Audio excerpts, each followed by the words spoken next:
AdVar Magazine. Welcome everybody. Thank y'all for vibing in the AdVar Magazine / radio where we advertise all gifts and talents. And today we got Voice of Victory. Man, go ahead and introduce yourself and tell them what you're doing and what you got going on. Then we gonna get into these questions. All right. Yeah, man. I appreciate. I'm hearing some lag, I'm hearing myself echoing later, but thank you for having me. Definitely, I appreciate you. Yeah, I'm Voice of Victory. For those that don't know, I do a lot of I do music, rap. You know what I mean, songwriter. Working on somehow doing some producing. Well, that stuff is very tedious. I've been paying people, but I mean, yeah, just from Kansas City, born and raised, and just trying to do something different. You know what I mean? Just get out there. This is my first like legit process of doing music. I've been doing music, but not like on streaming services and all that. It just be church functions. Used to rap battle, all that type of stuff. But yeah, this is my first time doing it like this. Straight up, straight up. So man, what I want to start out with, what type of music do you do? What would you call Um, the type of music that you do? what kind what kind of music do I do? I would say it's I'm a Christian first and foremost, or I'm a believer. But I don't like putting it just in the Christian box. You know what I mean? So I'm just an artist. I like how Lecrae kind of put it in not all the way how he put it in. You know what I mean? But just the fact that saying I'm first of all I'm just a believer. I'm a child of God, and my music's for everyone. You know, so Straight, my perspective is going to be talking about God. You're not going to hear about me talking about negativity or the lifestyle I used to be in and shedding light in a good way. But I always talk about it to try to bring hope to people. So I mean, I would say I'm just a positive rapper. You know what I mean? And I'm never gonna forget the element of being a Christian. But I think once I get in the box of saying, "Oh, I'm just a Christian," then people think, "Oh, I'm good." That's right, for Christians. You know what I mean? And I don't want to do that because most of the people I'm trying to reach, 50-50 is Christian. The other half is people that aren't. You know what I mean? right. So with that being said, is it more of a message music than anything? Would it be more of message? So that's definitely Can you hear me?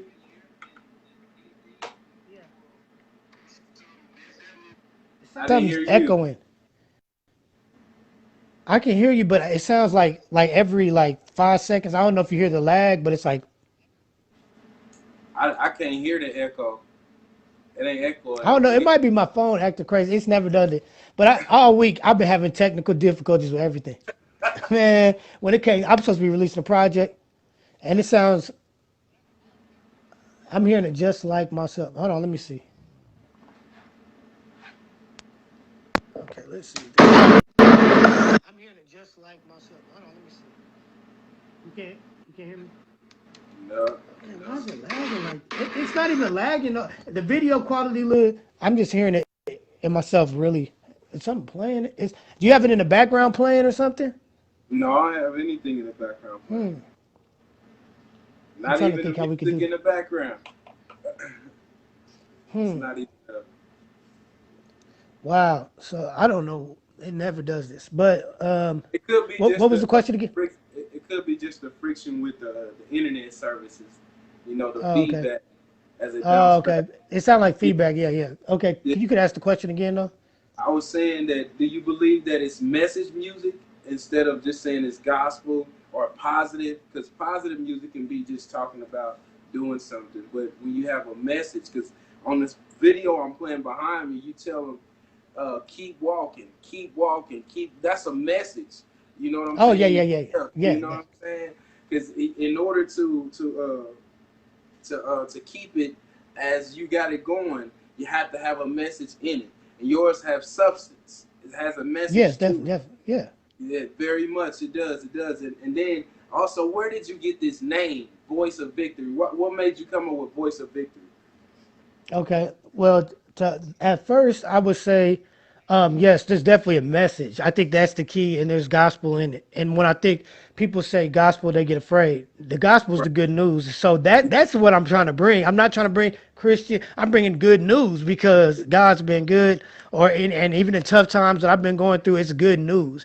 And but I don't, you know what I mean? So yeah, definitely it's a good godly message. And to be honest, I work in the professional field with kids and youth, and once sometimes they get into that once you start coming to Jesus or gospel, people get, but I'm Sure still way. gonna put it in there, but it's just sometimes not what you say, but how you say it. You know what I mean? Like Right, I'm right, right, instead of being like, right, oh, I'm coming in here, Jesus, nah, but I'm still talking about him in my music.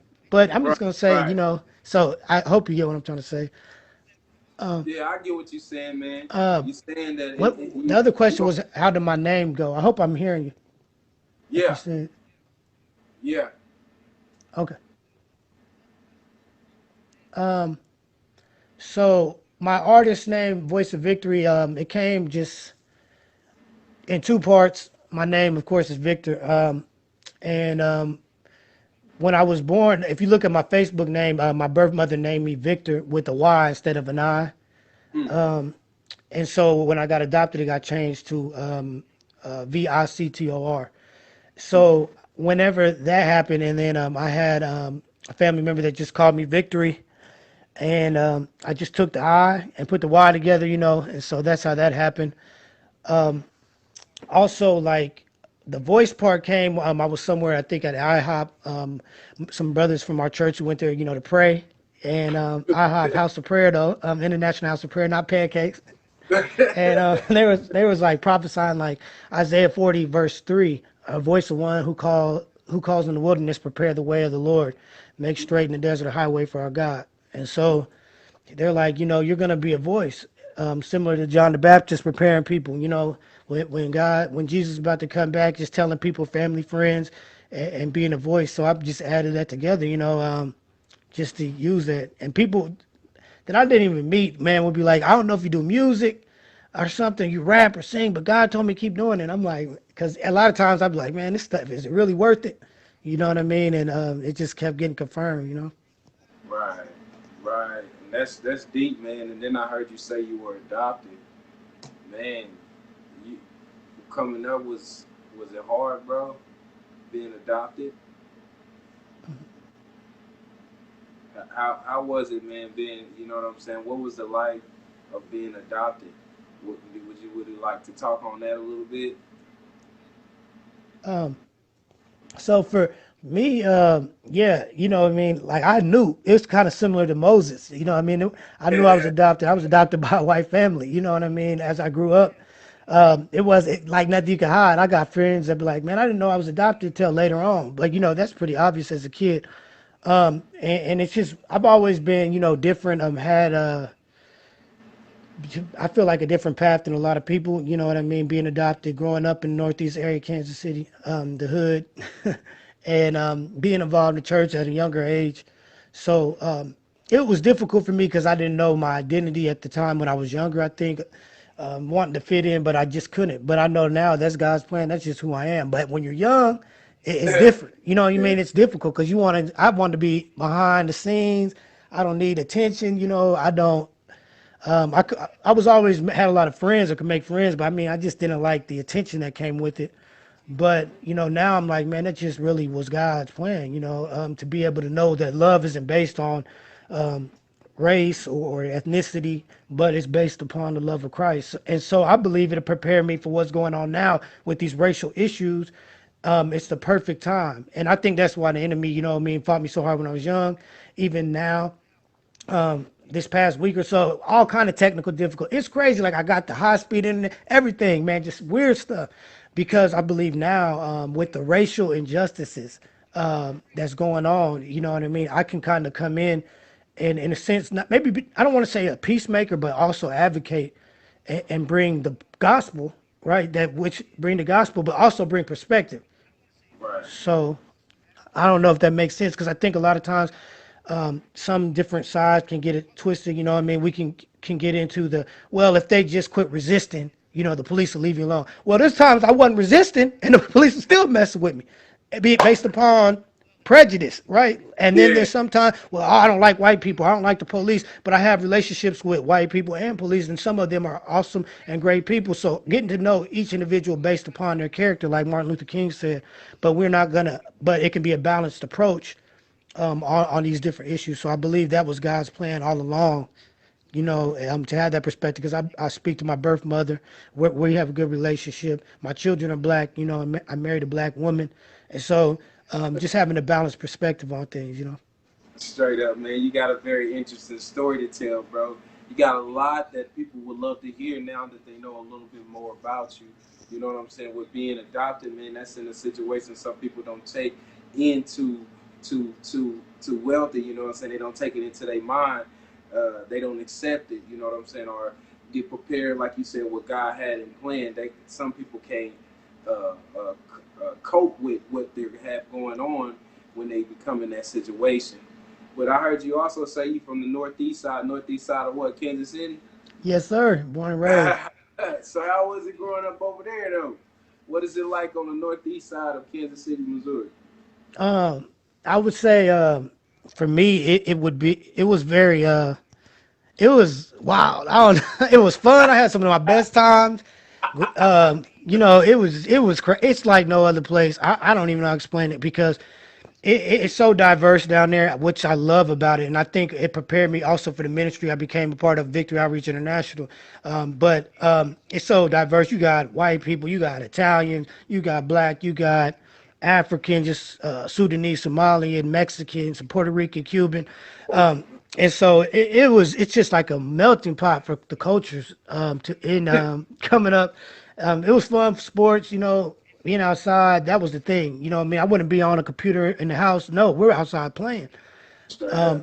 And eventually, as we got older, my friends that we grew up with, we were just all about sports. I didn't think about girls. And then, the girls came to the picture, and then we ended up getting involved with the hood life or gang or whatever you want to say as we got older. But it was more like finding identity. It was family. The older guys were doing it, and sometimes we look for confirmation or what's the word? Affirmation from those older people. Or, oh, they got cars, or they got money, or they got. Right, So right, you right. get involved in that. And where I came from, like if you didn't have people, man, it's gonna be tough for you. Straight up. You're a target. You might as well just say, go ahead and jump me, rob me. You know what I mean? Do whatever. Uh, put a target on your head, just for For real. real, for real. Man, so I heard you say you was a part of the gang life coming up too, man. What was that like? How did you stir from being gangster to becoming spitting messages? How did that happen? Um, I would say doing. I started off doing music for the church when I was a kid, when I was younger, and I started like rapping or whatever. But I didn't experience God. Like I didn't even like being at church when I was a kid. So I was there because I had to be there. So it wasn't like I based off of an experiential knowledge of God. It was just kind of like I like rapping. I was listening to Tupac, Eminem. I don't know, just and so as the older I got, the less my message or the music I was talking about was about God, and I just started talking about what I was seeing in the neighborhood, in the lifestyle. I did do some music, and it never got out there like that, but it was talking about the lifestyle I was living, and I think I had some of it on MySpace or something like that. And I ended up around 19. I just turned 19, and there was a lot of stuff going on. People was trying to kill me. It was getting really deep into it, deeper than what I expected. I was hooked on drugs at that time, or doing drugs, weed, coke, ecstasy. So it was just my life was just going down, down, down. And some people from my job told me about Jesus, about the ministry called Victory Outreach. And I'm like, okay, I'll come through. But I wasn't gonna come through. I'm like, brother, I got stuff to do on Sundays. I'm not about to come through here. But I was trying to be nice, and eventually my house got shot up for the third time, and my dad was like, you got to go. We love you, but you're gonna have to go somewhere. And I didn't know where to go, and I thought it was people that told me about the recovery home they had, and for drugs and alcohol.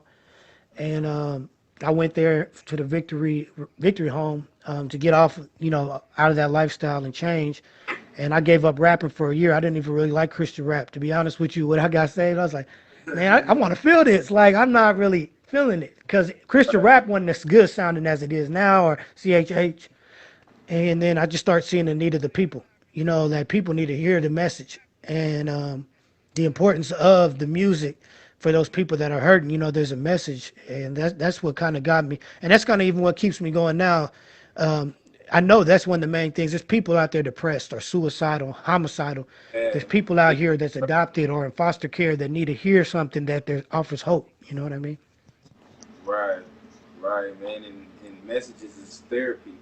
It's like you're going to a therapist when you're giving a message because the brain takes it in and it relates to things that it's already seen. You know what I'm saying? So that message is deep, man. Like this song I keep playing in the background, it's like a chant that keeps you to keep going. Praise, praise, praise, praise. It tells you what to do and it tells you to keep going. You know what I'm saying? Relaying message is the biggest thing when it comes to music. If you don't have a message to me, you don't really have no music going on. You know what I'm saying? All these new rappers and things that's going on that they got, it ain't no message in the music. That's why we got so many lost people. You know what I'm saying? We got so many lost souls because there's no Yeah. substance into the tunes. But with music like you're doing, like you said, message music, or CHH, or however you want to call it, it brings substance to the table. And then I see you have children. I seen that in the background of the video drop you have sent me, telling everybody about Advar. Man, and with you changing your life, I don't know what made you change or how it made you change, but it sounded like it was when your parents put you out. But you got children. That's a big step. You got to take that. And now that you're giving the message, the first thing the message go to is your children. They listen. Yeah. They watch. They paying attention. They seeking. Everything they do is a seeking thing going on in their brain, trying to learn, trying to see. But let's talk about what made you change, man. What pushed you to I didn't hear you completely say what was the reason why you wanted to do the gospel music. Why I wanted to do what gospel music? Why did you want to do gospel music? Why I wanted to? Uh, yeah. So for me, but that's just part of the gospel. It's just part of who I am. You know what I mean? It's got me through tough times. The good news. To me, I don't like getting into the religion of things, to be honest, like the man-made stuff. But I like getting into what Jesus said. You know what I mean? And so, even in the season, like I think what got me into it was just experiencing God's presence. You know what I mean? There was a touch I never felt before when I called out to God.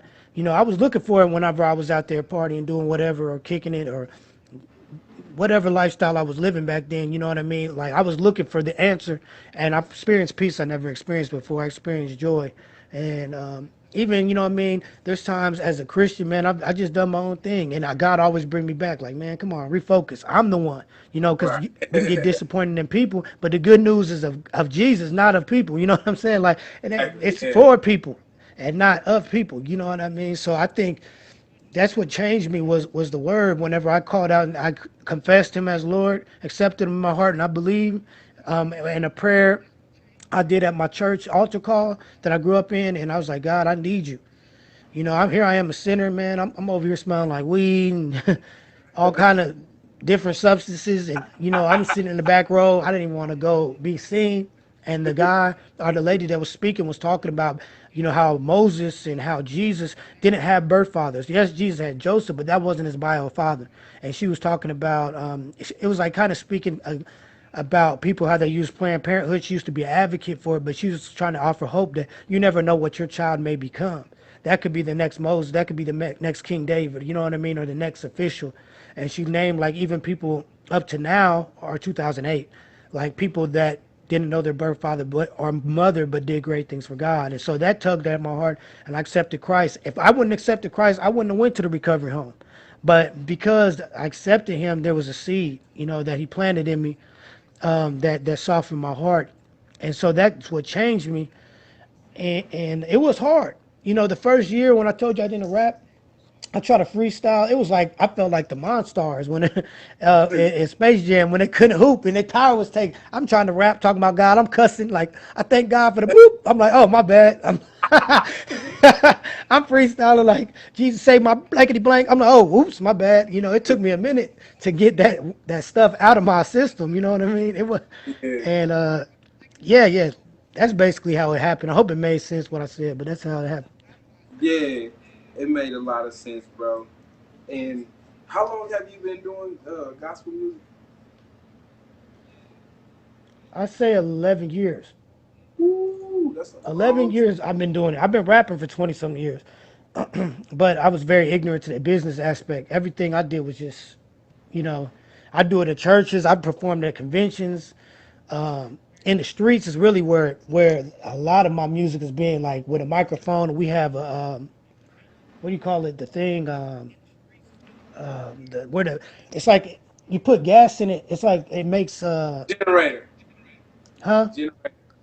Generator, yeah, the generator, yeah, be out there just and going to the hood and then telling people about God, like street corners. That all this being on video and stuff, man, is more for the souls and other people. But I think my main thing has been in the streets for years, like or going into like a prison or um, juvie or something like that. I mean, more juvie, not prison, but going to where the people are, where they're hurting. You know what I mean? And now but that can only take you so far as opportunities and people. So I had So to push myself. what would you tell a prisoner if you was to get into those facilities? What would you tell a prisoner? How would you encourage a prisoner to that does circular music to come over to do the music that you do? What would you? How would you encourage somebody to do that? Well, for me, I got a lot of old friends who are currently incarcerated. Locked up. I've only been in jail one time, by the grace of God. Now I should have been in there to this day, but I just thankfully I got caught with some stuff, but I didn't get caught with all the stuff I was doing. But later on, after I changed my life, that's when a lot of people started getting locked up and incarcerated. And so I talk to them now on the phone. They hit me up, and I just encourage them, man. Like, I can envision there's something bigger. Your story can reach people that can't reach other people because of Wow, what you've been through. exactly. There's a purpose to what you're going through. And so even like Joseph was locked up, I just tell him, hey man, you can change it. You got time now to get your life together. Cause I've been telling y'all, some of them I talk to them like this. I've been telling y'all when you need to do this. When I changed my life, a lot of people thought it was funny. Bro, you scared or whatever. But I had to get away, like I said, in that recovery home 2 or 3 years, and I had a court date.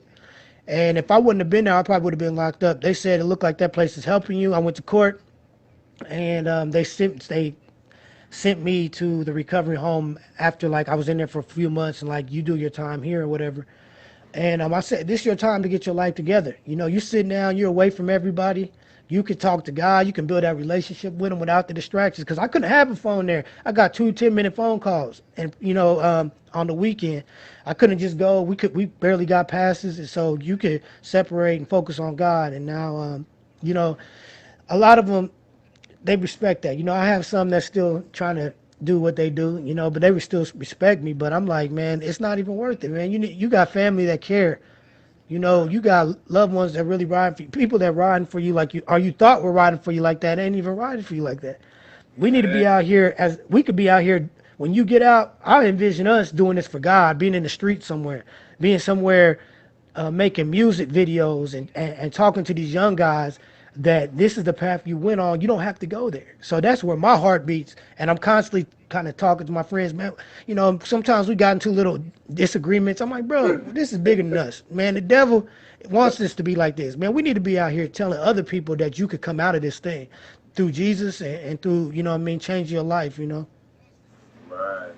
And that's good too, man, because it's always good to have a friend like that that will encourage you because that's a real friend and that's what you're doing.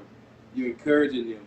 Some people, even though they might not listen now, you take something and then 5 or 6 years, or maybe even 5 or 6 months, they think about it. Man, Victor was saying that. Oh man, this is exactly what Victor was saying, man.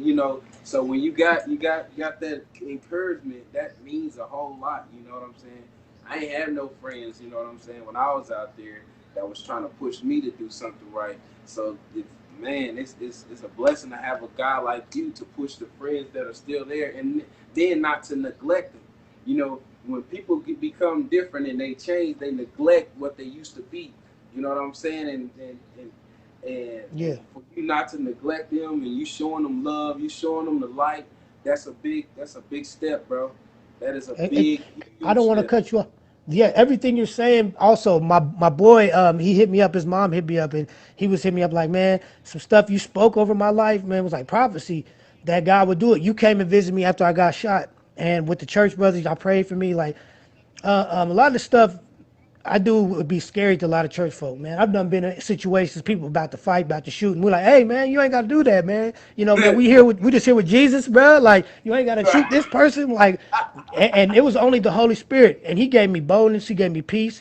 I've seen some crazy stuff, and so to be able to talk to Him and encourage them like this is the stuff you're gonna be doing. I believe God's gonna save you, man. He gonna do this, man. He showed me things, and now it's starting to manifest. It's like, man, I've been getting this word. The things you told me, it's starting to make sense.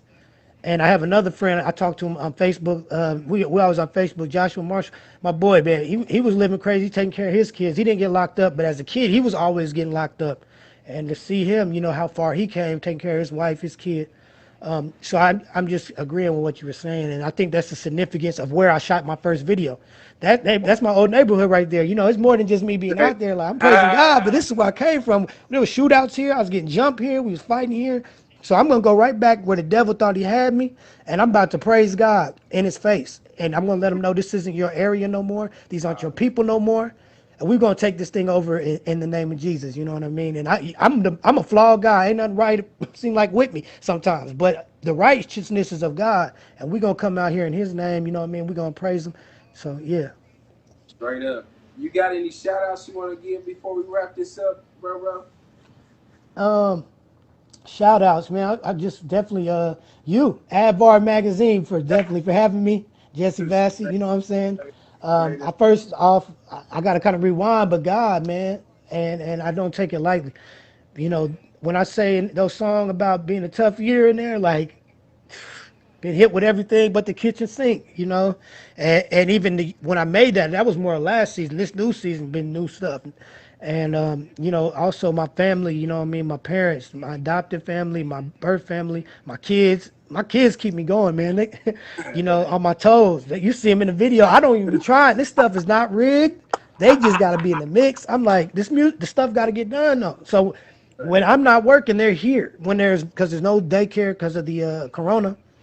And so, you know, shout out to my daughter. She didn't rap. She's kind of shy, but she got on that when the new track's coming out on my new project about to come out next month. And she just said something like "Victory through the pain," you know. So she gonna be on there, and my church family and Victory Outreach. You know what I mean? I'm trying to think who else.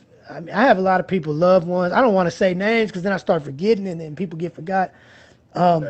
Definitely the kids and the youth that I know listen to me. You know, I always never forget about them because a lot of them don't have a voice. They're locked up in a facility where they can't talk to their family because their parents may be doing drugs or alcohol or something. You know what I mean? Or they're in a juvenile or so I just really want to shout out the kids, the youth, the young people out there that feel like they're not heard. You know what I mean? They're depressed. You know, I've went through depression this year. You know what I mean? They may not be saved. I know what it's like to not be saved. They may be backslidden. I know what it's like to, you know, to lose step with God and, you know, kind of fall off, but not all the way off, but be like not where you need to be with God. So everybody, man, that's hurting and going through pain, I got to shout them out. This has been a tough year for everyone.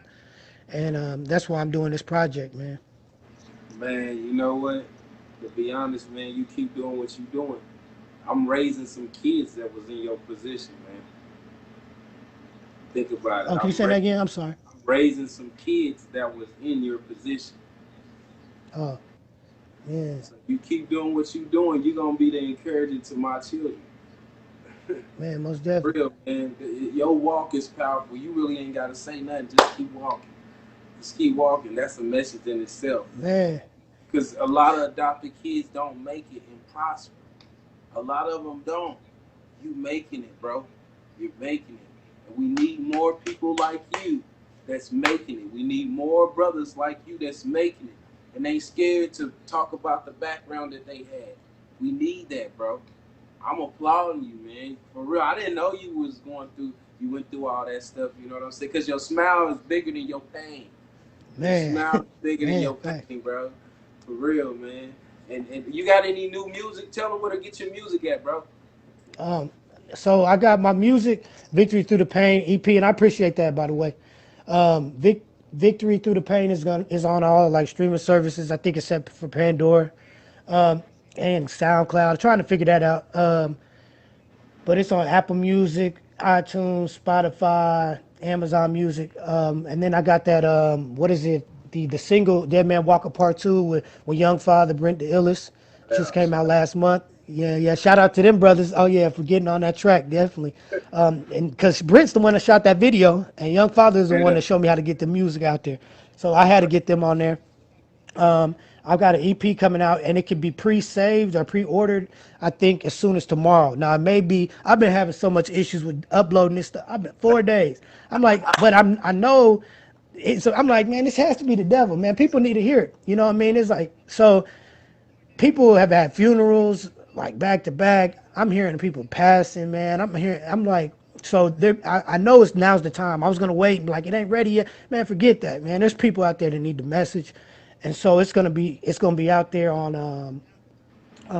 It should be able to pre-order on Apple, not Apple Music, iTunes, Amazon, and I think it's another streaming service. I'll put it out there once I find it out, but they can purchase it for like six Google dollars or Play. something. You know what I mean?